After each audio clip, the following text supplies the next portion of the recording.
آية قرآنية إن شاء الله إن شاء الله. أعوذ بالله من الشيطان الرجيم. بسم الله الرحمن الرحيم.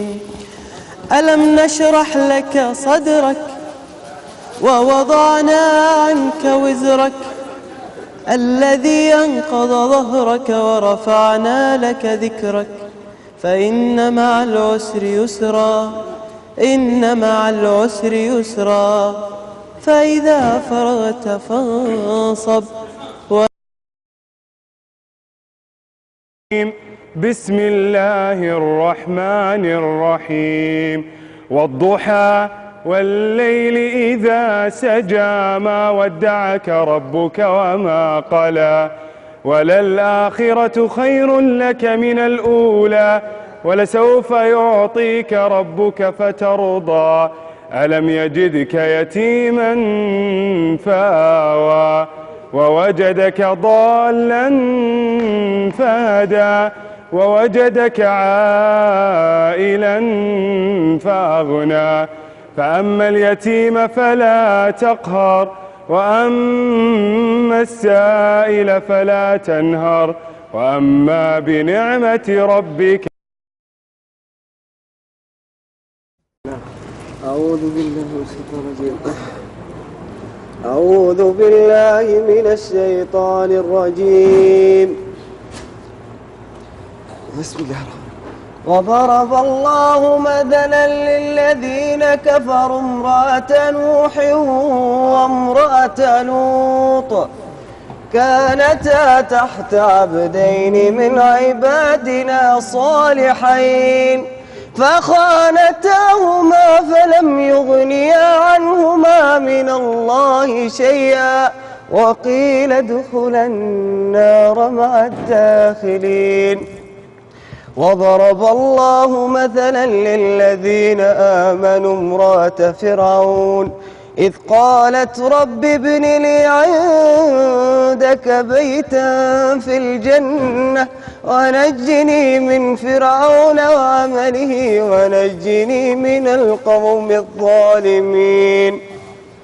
ومريم ابنة عمران التي أحصنت فرجها فنفخنا فيه من روحنا وصدقت بكلمات ربها وكتبه وكانت من القانتين. أعوذ بالله من الشيطان الرجيم. هو الله الذي لا إله إلا هو عالم الغيب والشهادة هو الرحمن الرحيم. هو الله الذي لا إله إلا هو الملك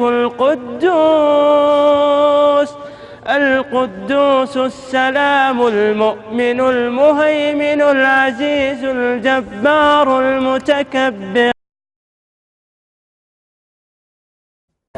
قل هو الله أحد الله الصمد لم يلد ولم يولد.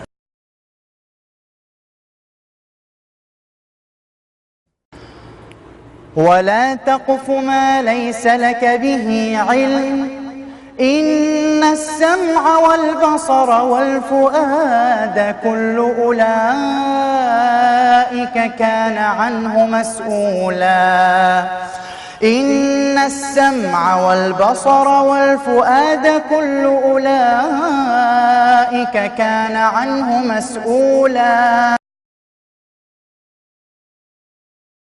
يا الربع، بحكم أننا في طاري القرآن وفي جو من أجواء القرآن، بس نصيحة لكل إنسان زين، اقرأ يوميا ولو آية واحدة. ليش نقرأ يوميا قرآن؟ لأن هذا كلام الله سبحانه وتعالى، صيغته عظيمة وأسلوبه عظيم ويؤثر علينا. تجد حافظ القرآن دائما أسلوبه جميل، طريقة طرحه جميلة، حتى سواليفه تلقاها مرتبة بسبب حفظه للقرآن.